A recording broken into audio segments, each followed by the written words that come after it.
and today we'll talk about eBPFTrace. Now, first let me ask, anybody here familiar with Dtrace? Wow, lots of hands. Looks like I'm in trouble. And what is about familiarity with eBPF? Okay, fair amount as well. So, what we're going to talk about here is I'll do a quick refresher on Dtrace and eBPF, right? For those who are not familiar with those technologies, we'll look more particular about eBPF tools landscape and specifically about eBPFTrace and how it compares to Dtrace. So let me start with instrumentation basics.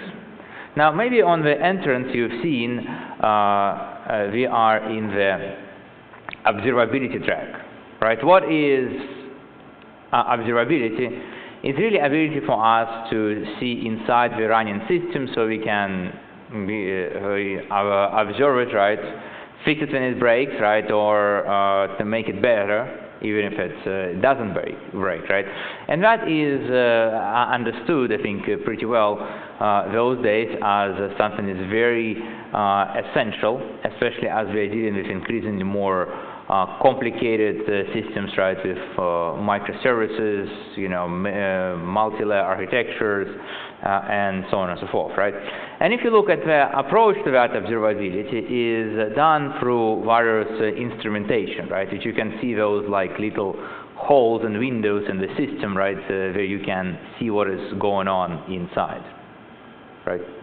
Now, if you think about the instrumentation, right, there are, you can slice and dice it, right, from different ways, but one of the approach would be to look in the static and the dynamic instrumentation, right? So what is a static instrumentation? Well, that means there are some sort of very specific, counters which, right, or other ways which exist in the system. For example, we are all here familiar with Linux, right? It has and for years had a wonderful thing called procfs, which expose all kind of wonderful counters and so on and so forth, right? Which are essentially the part of static instrumentation, right? Dynamic instrumentation is when you, as a user, can choose what exactly you want to instrument right now, right here. Right. Now, another difference, I think, in instrumentation approach, if you also notice, is tracing versus sampling. If you think about the tracing, what that means is you have some instrumentation points in the code which emit some sort of event when that point is triggered, and then something happens from this event. Right?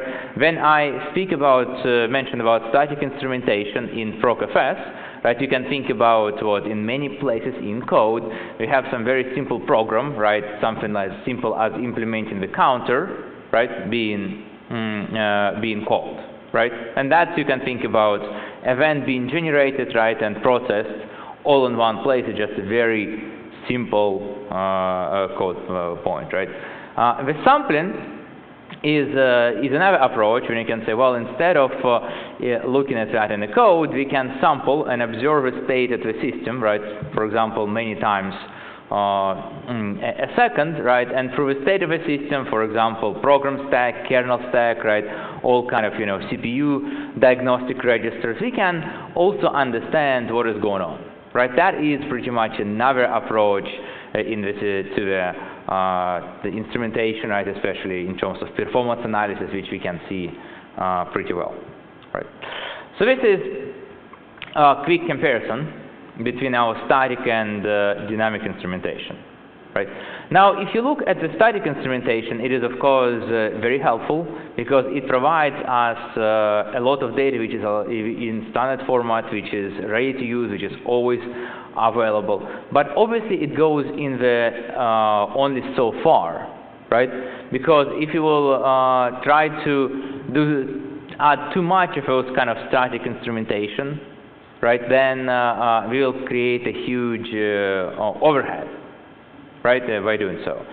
In dynamic instrumentation, though, you can choose what to instrument based on certain conditions, right? So, for example, if you need to debug the system or something is going to run, you can enable that, right? Or you may, if you have multiple systems, you can have one of them like a canary, right, or whatever you want to call the system, and you can route smaller portion of traffic to that system while have more diagnostics enabled through dynamic instrumentation, right? So you can understand what is going on, right? And for dynamic instrumentation, you can go very, very deep, right? Okay. Now, Dtrace. What is Dtrace, right? And why is it cool? The Dtrace, right, as the name implies, that is a dynamic tracing framework.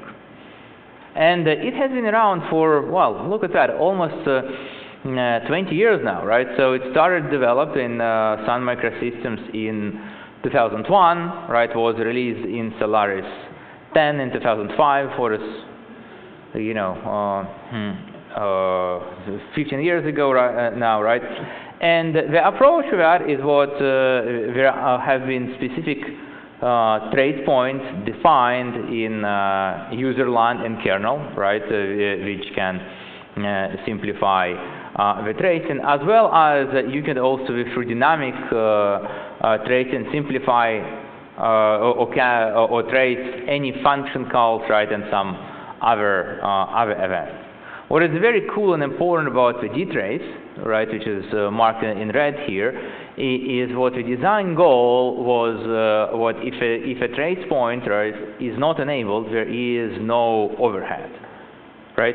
So it actually does something, pretty smart. When if you enable a trace point, it essentially rewrites some of the code, right, to enable that tracing, right? But if the event is not enabled, then a program just proceeds with no overhead, no specific, if trace enabled, then call that function, right, or some other overhead like that. And for Dtrace, for defining the program, right, for the instrumentation point, there was a special language defined called D language, right, which is something like C married oak, right, and they had a beautiful baby, right? Maybe not so beautiful, depends on what your point of view, but yeah, there it is.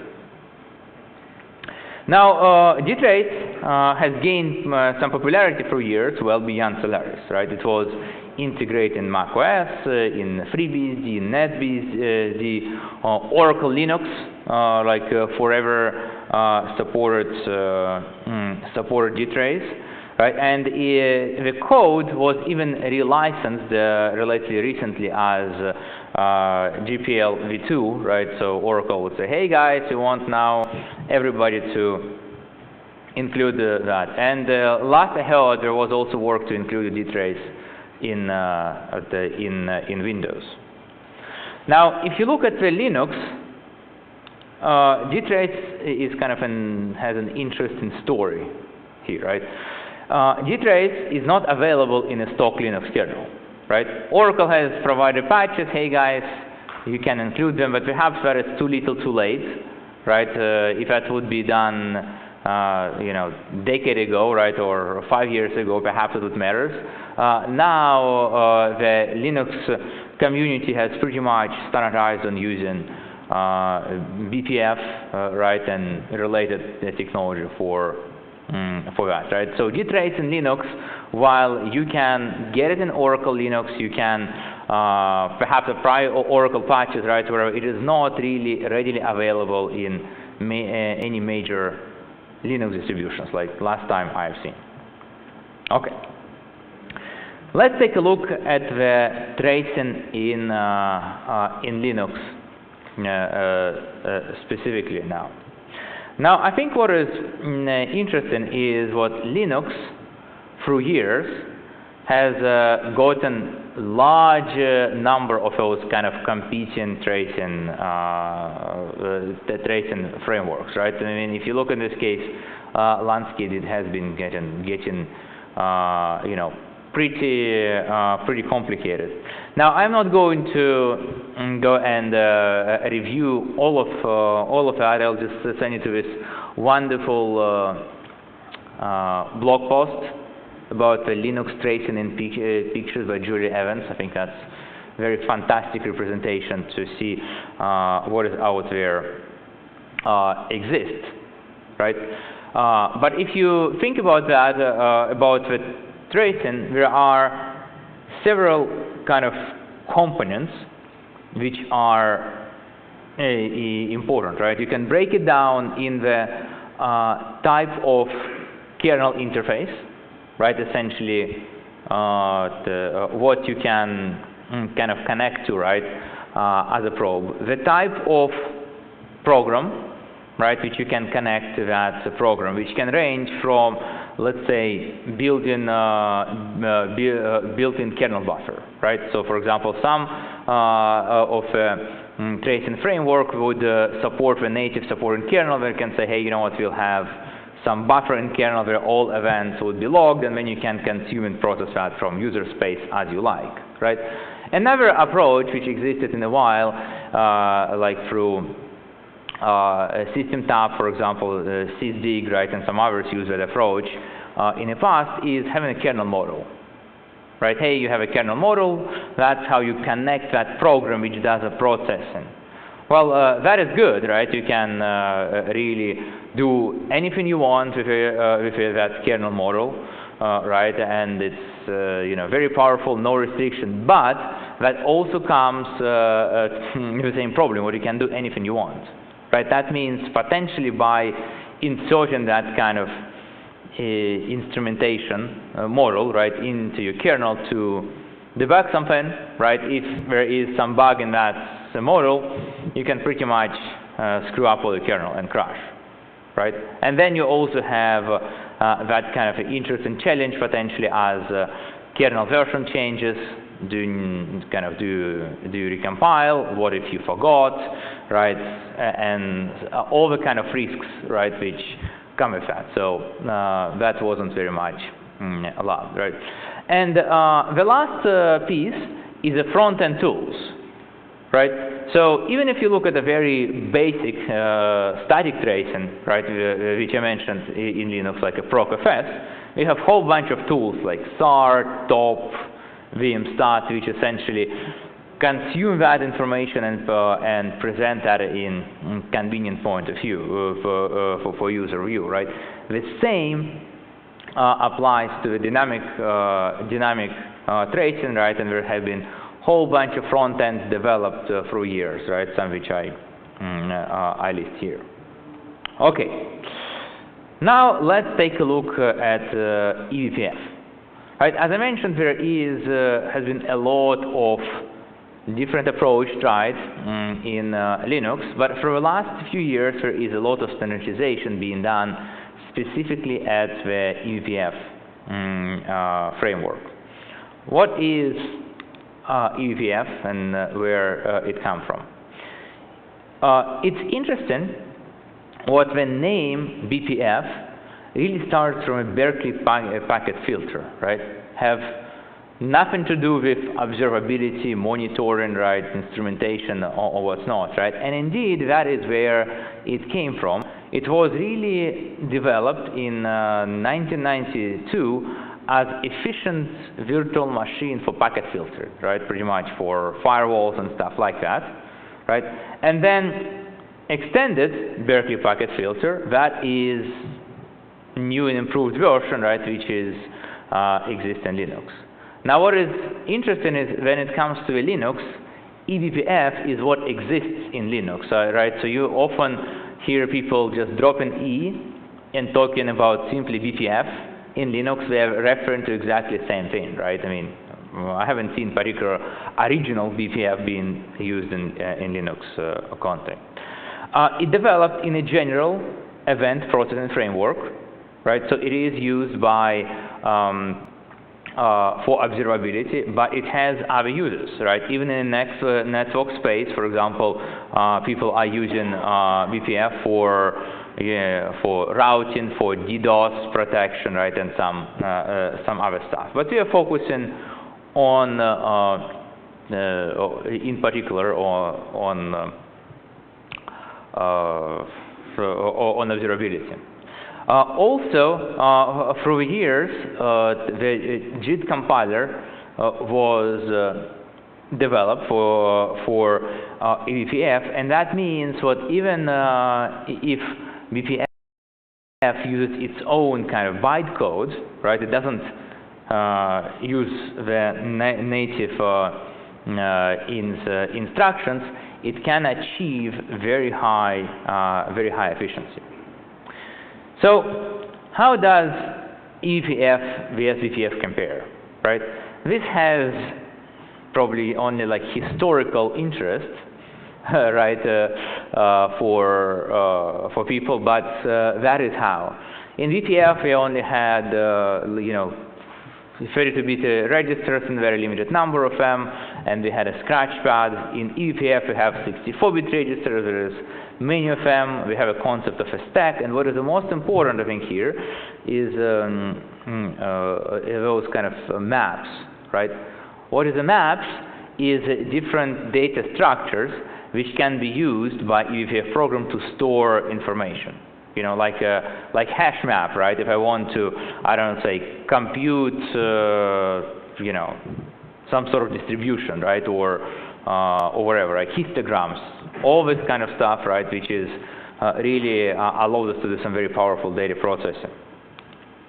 eBPF was in Linux kernel since 2014, right? And which is great. That means is what you can by now find eBPF in pretty much all the modern Linux distributions, right? Because typically it takes time for them to embrace the kernel, right? And then often for companies it takes time to migrate to some particular version, right? So for example, 5 years ago, while it was in Linux kernel, it was not really readily available for most of us in production, right? You could install some, latest Fedora, right, and play with it, but in majority kernels which we run in production did not include BPF. Now it changed.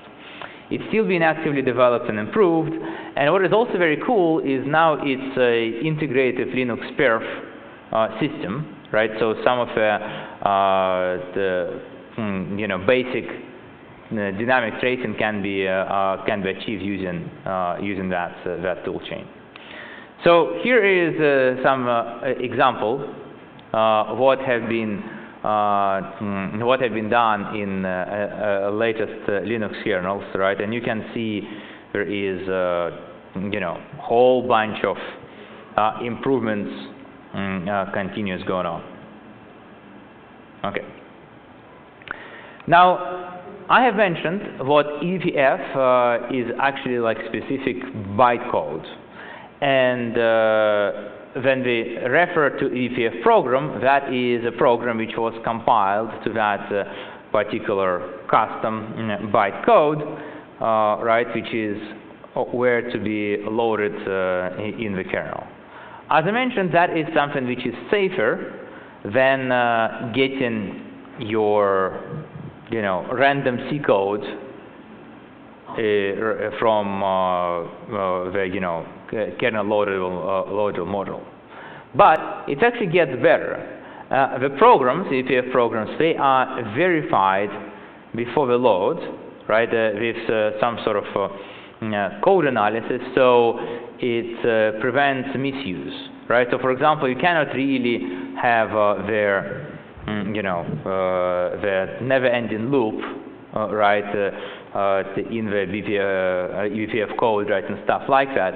So it doesn't mean you cannot screw up your kernel, right? People are ingenious species when it comes to screwing up, right? But there is the significantly lower likelihood of you doing that, right? And if you don't, at least by the accident, it's much less likely to screw up, right?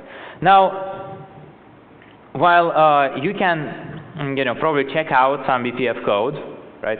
You're probably not going to write in that kind of BPF assembly in your life, right?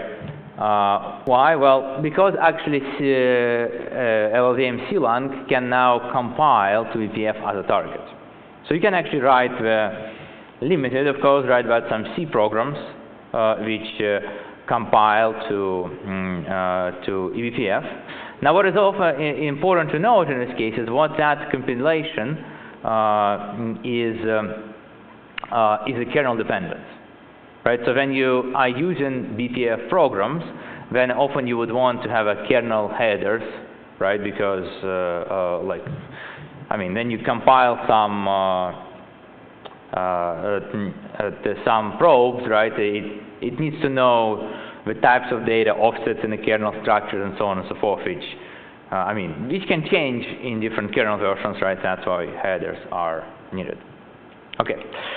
So if you look at the kernel space versus user space, how do those all play together, right? So if you look at that, right, from the user space, you would use a program, right, like eBPFTrace, for example, to generate that byte code. Then it will cause a load call, which will trigger to kernel, which will verify the program. If a program is valid, if you have all the permissions, like that will be loaded. That program can connect with all the different data points, kprobe, viewprobes, trace points, perf events, right? And as it runs, it would store the data in the map and still user space, right? And then this data can be read asynchronously to their various statistics gained by the front end, right? And that can also be output, right, through perf output directly from BPF is needed, right? That's kind of how it all works in a nutshell. Another fancy graph which highlights what different versions of Linux has gotten different instrumentation points. This is maintained by Brandon Gregg, right? Anybody heard about Brandon Gregg? Okay, yeah. So he has a fantastic blog, right, which writes a lot about BPF. It has those fantastic illustrations. I would suggest you to check it out if you want to learn more. And he has also released the book about eBPF recently, right? So if you really are interested about this topic, that is something great to read. Now, another project which you want to know is IOVisor. So IOVisor is where a lot of tools like VCC or eBPFTrace, even in part of that project. And while a lot of those tools would have versions which may exist in the latest Linux distributions, they are kind of relatively outdated, right? Because it takes time, and because that is such actively developing ecosystem and framework. If you want to use like the best feature, it's often best to grab those tools from IOVisor rather than to use what comes with operating system. Okay. Now, another thing to mention about eBPF is the overhead. This is something, the data from Cloudflare, right, in terms of they are using eBPF extensively, and they wanted to monitor, to look at the overhead. So what they have done in this case is looking at no probe, right, to see how much certain, let's say, operation takes, some simple probe, right, and more complicated probe, right, some updating some stuff in maps, right, and so on and so forth. I think this is very interesting to see is what you should expect the single eBPF program call to take somewhere in the order of hundreds of nanoseconds, right? And of course, those can be executed concurrently, right, in multiple multiple CPU threads, right? That can give you an idea how frequent events can you really potentially trace with eBPFTrace, right? You can see in this case you can, probably trace something which, up to a few millions a second, right? Especially if you have multiple CPU cores, right, with tolerable overhead, which is a pretty high number, right? So if something just happens, I don't know, let's say 10,000, 50,000 a second, right? That can be usually profiled with eBPFTrace with no visible performance overhead, which I think is a very, very cool. Okay. Now let's take a look about eBPF frontends, right? What exists out there and how they can be used. Again, let me steal the picture from Brandon Gregg, right, which outlines a whole bunch of different tools, right, in this case, by the scope and comparability, right, on the bottom, and how the ease of use it is, right? So if you look in this case, why we are talking about eBPFTrace here, because it's kind of in this upper column, right? It can allow us to do a lot, right? And at the same time, it's pretty user-friendly. At the same time, kind of using this bar, it's actually pretty good in terms of stage of development, right? It's a pretty stable product at this point. Now, another very cool set of tools is right here below, is BCC, right? Anybody have used that? So what BCC is, right? That is sort of like I would say like a previous generation framework, right, which allowed to write some code and everything like a combination of C and Python to develop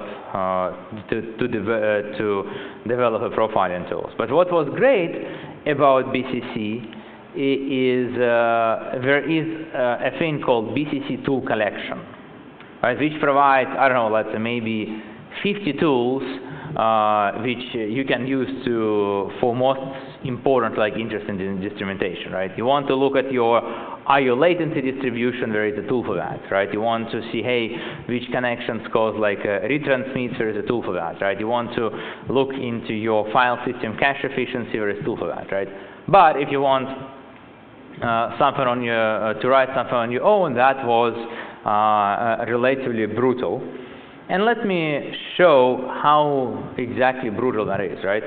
That is essentially comparing code for a program which is implemented in BCC and eBPFTrace, right? I think in BCC, right, there is a lot of pretty complicated stuff, right? While eBPFTrace gives us something which is pretty user readable, right, and quite simple. So as I mentioned, BCC is fantastic. Why? Because it has a very large amount of tools which is available to instrument all kind of different things, right? And this kind of again provides us very good map, right, which shows what kind of tools allow us to get inside and in different areas, right? So lots of fantastic stuff out there. Now, I think what is also interesting in this case is what now when eBPFTrace became mature enough, many of those tools are being modified and also rewritten to use eBPFTrace language, because that makes them simpler, easier to maintain, right, and so on and so forth. Okay. Now, in this talk, we are going to talk about Dtrace and eBPFTrace, right? So let's compare now between those two, right? So if you think about their landscape comparisons, right? We can put our instrumentation programs probably like in those kind of two buckets, right, or sliding scale of them. Some very simple one-liners and some more kind of complicated analysis tools, right, which can do some complicated analysis, right, in the back and magic. If you look at Dtrace framework, you typically can use Dtrace for your like simple one-liners and more or less simple things, right? And if you need very complicated stuff, you can use Dtrace plus shell, right? Or Dtrace plus whatever programming language, right, you want to do to deal with that data Dtrace generates. If you compare that to a BPF framework, eBPF framework, right? We have a eBPFTrace, which can do a lot of a Dtrace can, but you can see Dtrace kind of can do slightly more, right? But if you need more complicated stuff, you can use BCC, right, which is pretty much powered by C-lang interface to BPF bytecode, so you can pretty much implement anything you want, right, in that framework, right? And you can see that this BCC framework is kind of slightly more powerful, right, than what you can do with shell and Dtrace reasonably. Now, if you look from comparability, there is no direct comparability, right? So eBPFTrace doesn't support deep programming language. You cannot really use the same tools, just replace the backend, and that wasn't the goal, right? The goal was to have a tools which are similar in spirit, but expectations are what a lot of programs will need to be ported, right? And that kind of makes sense, because if you look between different operating systems and between different, even different versions of operating system, chances are what your diagnostic program will need changing, right? Because system calls change, right, or whatever. Here is the comparison of some of the most important functions, right, and functionality. And you can see what in many cases, right, you can see what that is not direct comparison, but it really has been heavily inspired by the Dtrace. Another thing we can look here is compare two scripts together side by side, right? And I recognize it's hard for you to see that on the back, but you can also see what if you look at the whole concept of a script. Again, it is relatively similar. So if you have been programming for Dtrace using D, you should be able to get started with eBPFTrace right in relatively short time, right? And I would say if you are moving some of your programs, right, from Solaris or FreeBSD, right, in Dtrace to Linux, probably figuring out what probes to connect, right, and how they're named, that would take more time, right, than actually conversion with syntax. Okay. Now let's take a look at the eBPFTrace. So what are requirements? Now, if you look at the requirements, a lot of them actually depend on what exactly probes and interfaces you're going to use in Linux kernel, right? And you can see if you are, for example, only using key probes, right? You can run it as easy, right? As with well, not as easy as early as kernel 4.1, right? If you really want to use more advanced stuff, right? For example, hardware events, right? Like if you want to trace, cache misses, right, and some other stuff, right? Then you want to have a kernel 4.9, right? So Again, similar image, right? I think this has a very good example which highlights about what kind of different probes, right, you can use for different part of your Linux system. Okay. Now let's look at how eBPFTrace works, right? If you look at from this standpoint, right? You can think about there is eBPFTrace, that's your basically program, right? And then there is a kernel what operates in the kernel level. So when you run eBPFTrace, right, then you would have obviously the program which is going to parse, right, go through C-lang parser, right, and in the end we are going to get a eBPF bytecode, right, as I mentioned for all the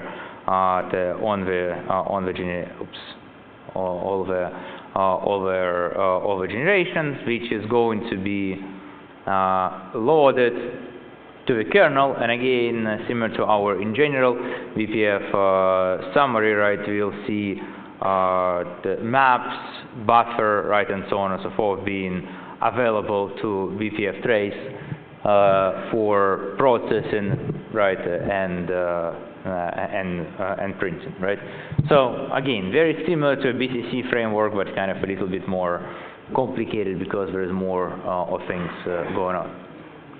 So now, if you want to go ahead and use eBPFTrace today, right, what can you do?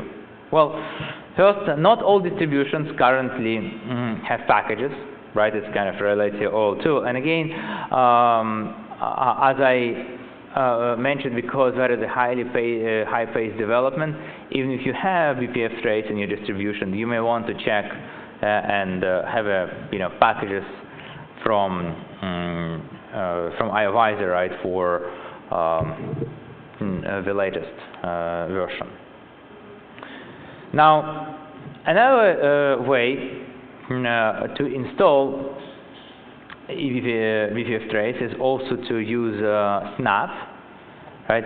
But I will write on latest versions. But I will also show, right, while there is a recommendation to do that in documentation, you may have some surprises, right?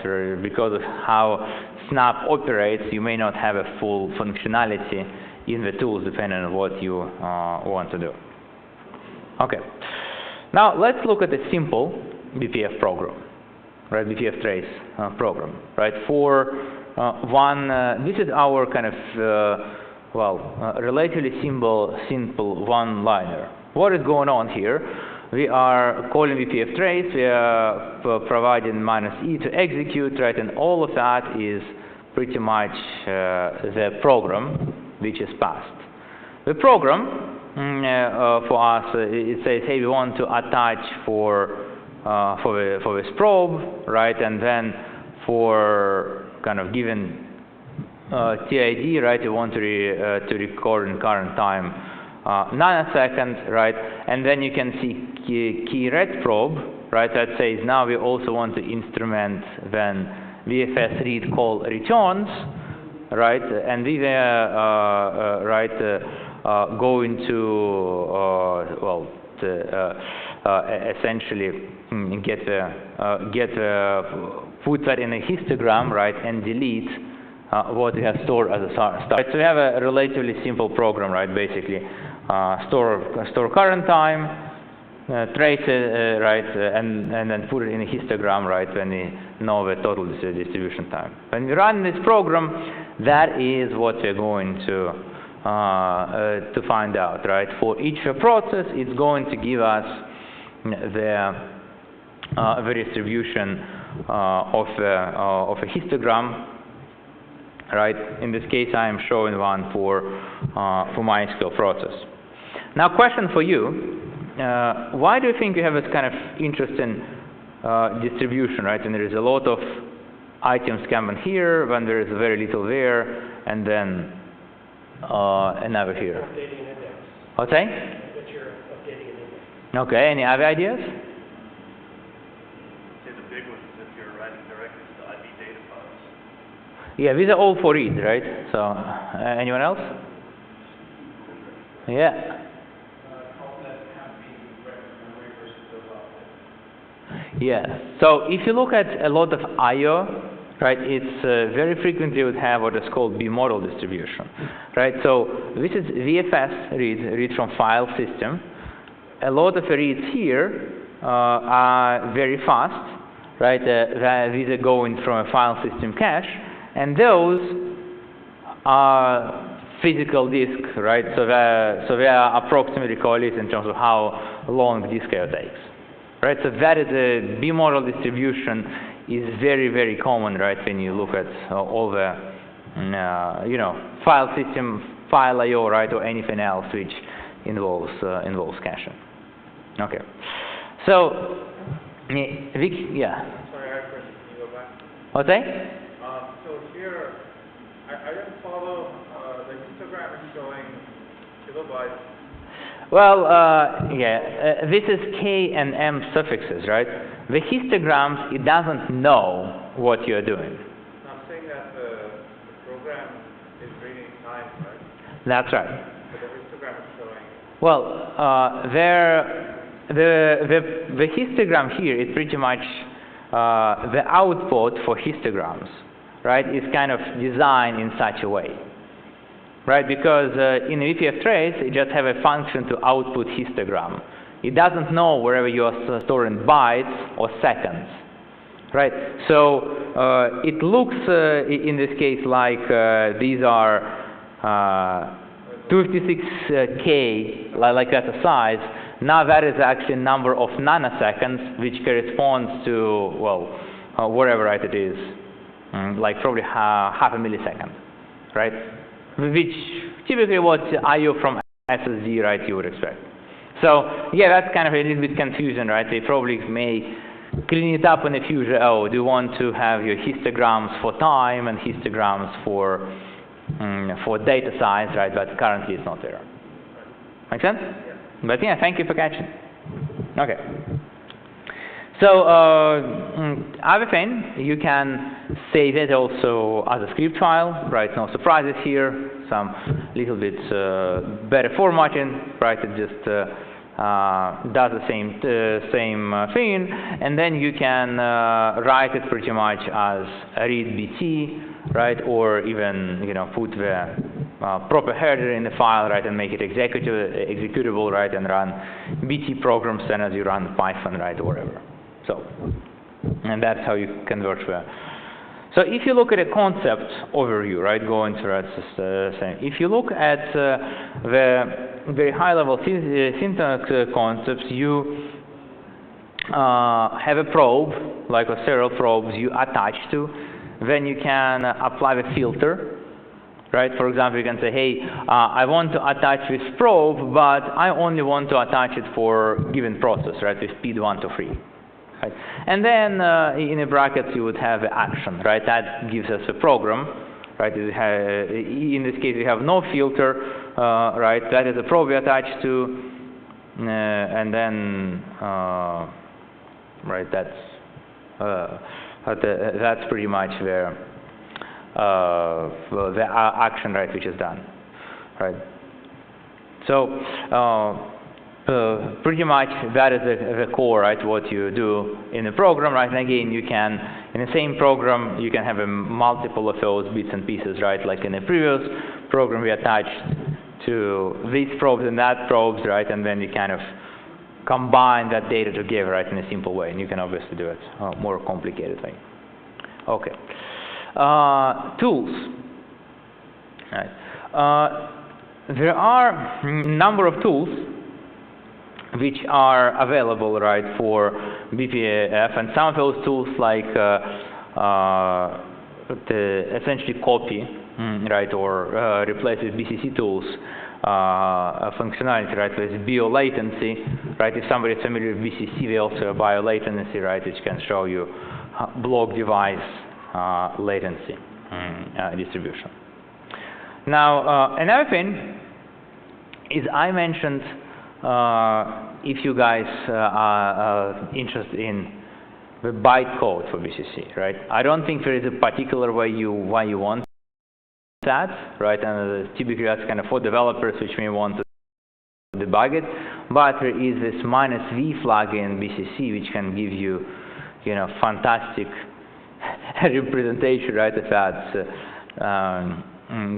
bytecode for BCC programs, right? Or I don't know, maybe you want to kind of get some more ideas, right, about what the hell is really going on.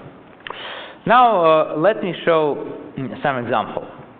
I wanted to use this tool and say, hey, well, some of you may know I'm a MySQL guy, right? So I wanted to see how we can use eBPFTrace to trace something in MySQL, such as there is this function which is called dispatch command, right? That's where every MySQL query is run from that function.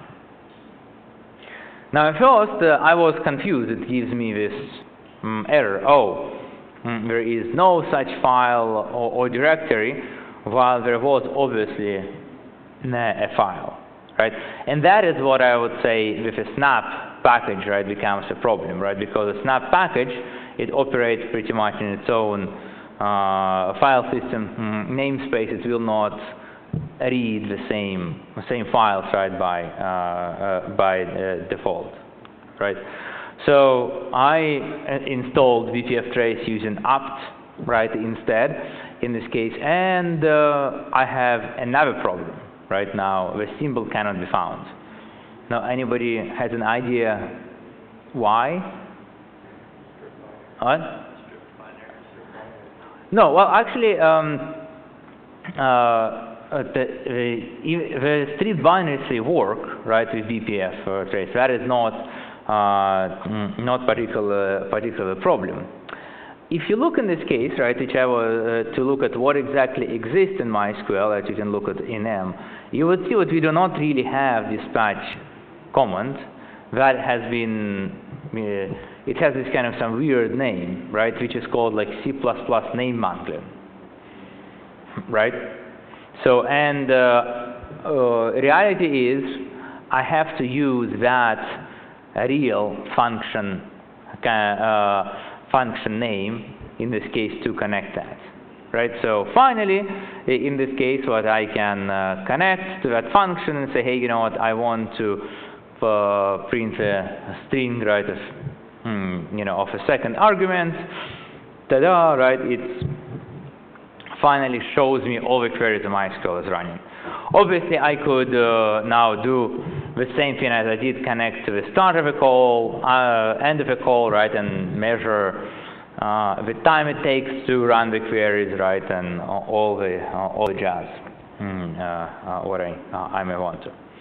Okay. Do you install the development libraries? The debugging libraries? Yes. Can you use the real name, or you still have to use that?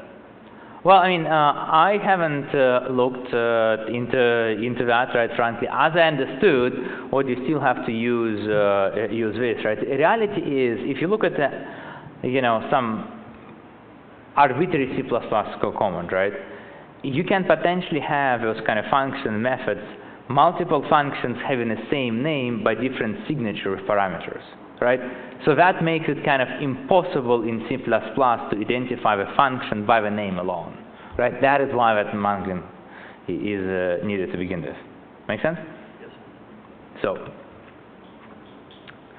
okay. So with that, I would, as I mentioned, I would encourage you to check out what I would call eBPF Bible. Right, on Brandon and Greg's website, he has a lot of material out there, which goes much further than I can do in this talk. And also, I'm going to distribute the slides. Like when I was preparing for this presentation, I put together some of helpful links, which I found helpful. So maybe it will be helpful for you as well. Yes. So, one thing that I've not ever really understood well about eBPF, how are the map files, map areas, whatever you want to call them, that are the output of the BPF bytecode, are they correlated on are they per processor, or are they system-wide, and how are they correlated in time? Well, so if you look at, again, I would say I am not eBPF expert in this case in terms of implementation, right? Semantically, you can create the maps, and these are really designed to share the data, right, from all the tracing depending on what processor they are on, right, or what a process is. So, for example, I mentioned this tool, the bio latency, right, for example, which would provide you the histogram of a response time distribution for all the IO requests independent on what process triggers them, right? And obviously they can be run on all the CPUs. Now, if you look at the example I showed, I also can create this, let's say, histogram per process, right? So if I want to do that, right, or measure, let's say, performance per device or something, I can do that as well. I don't have to just have one global histogram, right? So, yeah, and there's kind of a bunch of different data structures which are available. Again, but concept is what you can get information from all your system, right? You can slice it, dice it by, to, whatever data you need. Okay. Okay, and then finally, I want to also highlight, if you folks are interested in open source databases, we are running Percona Live conference later in spring in Austin, Texas, coronavirus permitting. I think as of any conference those days. And with that, I am happy to take the questions if you have any. Yes. So you mentioned on one of the slides that infinite trace points have overhead when stable. So actually, that's not true. We do have jump table patching.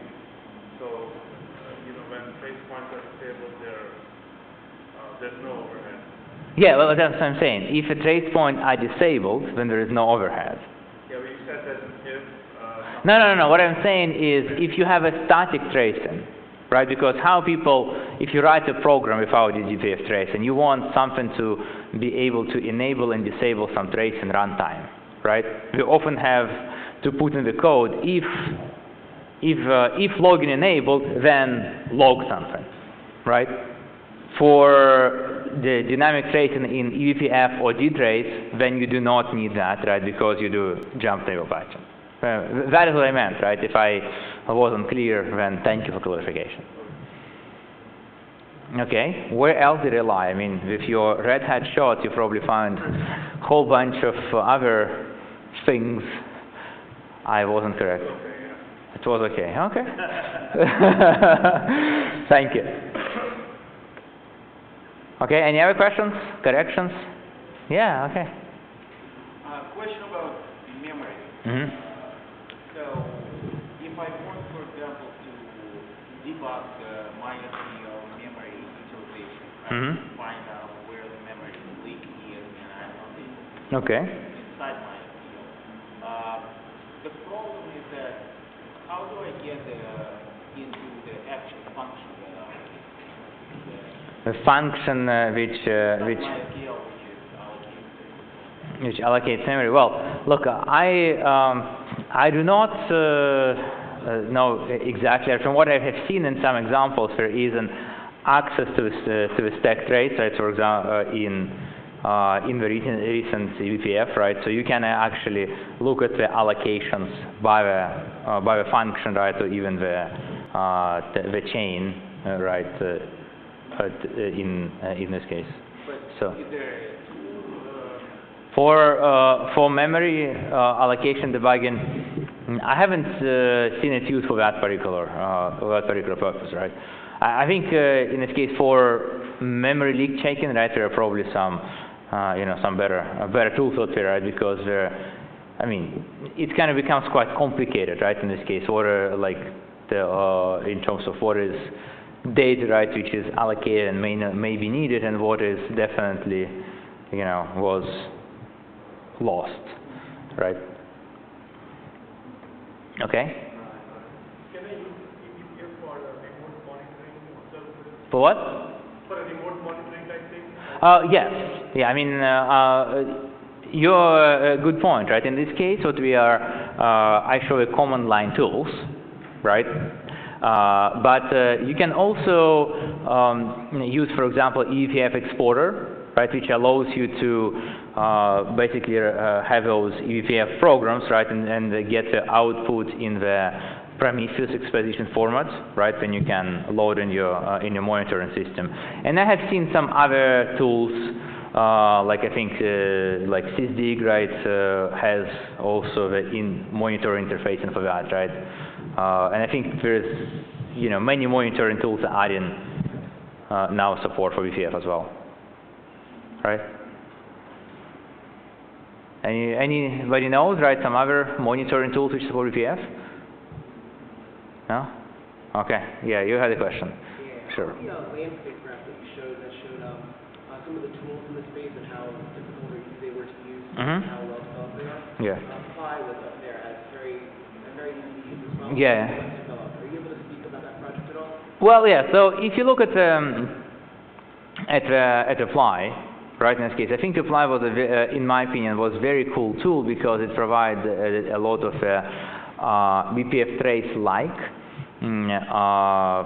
functionality, right, in this case, but it was relatively easy to use, right. I think the development momentum, if you look at this case right now, is probably much more of a eBPFTrace side than the Fly side, right. I hope you're not a Fly developer and I'm not offending you. Yeah, but yes, there is that tool out there as well. And I think that's what is wonderful in open source ecosystem, right? I mean, you find there are often many tools to do the same stuff, right? And then through the years, we have like Darwinian evolution, right? And some of them die and others continue. Okay. Well, if there is no questions, then thank you for stopping by and enjoy the rest of the conference.